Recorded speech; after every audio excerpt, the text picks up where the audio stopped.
बहुत साल पहले की बात है कि एक बहादुर शहजादा जिसका नाम सैफ था, घोड़े पर सवार एक बादशाह के महल के पास आया। वो ये देखकर बहुत हैरान हुआ कि सारे मुल्क में हर कोई आदास है। बादशाह कहने लगा, मेरी बेटी मेरी शहजादी मरहबा अचानक गायब हो गई है और उसका कोई सुराग नहीं मिल रहा।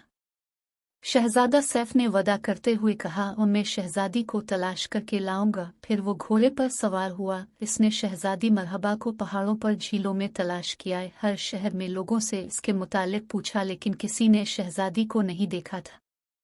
आखिरकार वो एक झोंपड़ी के पास पहुंचा जिसमें एक बूढ़ी औरत रहती थी। उसने शहजादे की बात सुनी तो इसे कहा, अगर तुम मेरे लिए जंगल से लकड़ियां काट दो, झील से पानी ले आओ और मेरे खेत में हल चला दो तो मैं शहजादी को ढूंढने में तुम्हारी मदद करूंगी। शहजादे ने इसका कहा मानते हुए सारे काम कर दिए। तो अभी अंधेरा छा रहा था। इसने शहजादे को एक मोमबत्ती दी और कहा, इस मोमबत्ती को जलाओ तो तुम इस सल्तनत के जर्रे जर्रे को देख सकते हो। शहजादे ने मोमबत्ती की रोशनी में एक बहुत बड़ा सियाह रंग का कला देखा जिसके अंदर शहजादी मरहबा कैद थी। बूढ़ी औरत कहने लगी कि ये सियाह घड़ सवार का जादू का कला है।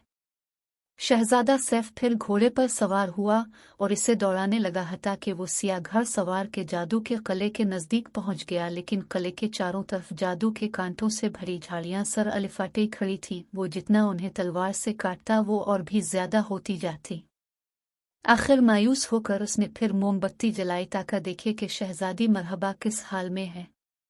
मोमबत्ती का शोला जला तो इत्तेफाक से झाड़ियों में आग लग गई और वो खाक का ढेर बन गई। सियाह घड़ सवार घोड़े को तेज भगता हुआ कले से बाहर निकला और शहजादे सैफ के साथ तलवार से जंग की, जिसमें शहजादे ने इसे शिकस्त फाश दी। लिहाजा बादशाह ने बहादुर शहजादे को अपनी आधी सल्तनत इनाम में दी और शहजादी मरहबा से इसकी शादी कर दी और फिर वो हंसी खुशी रहने लगे।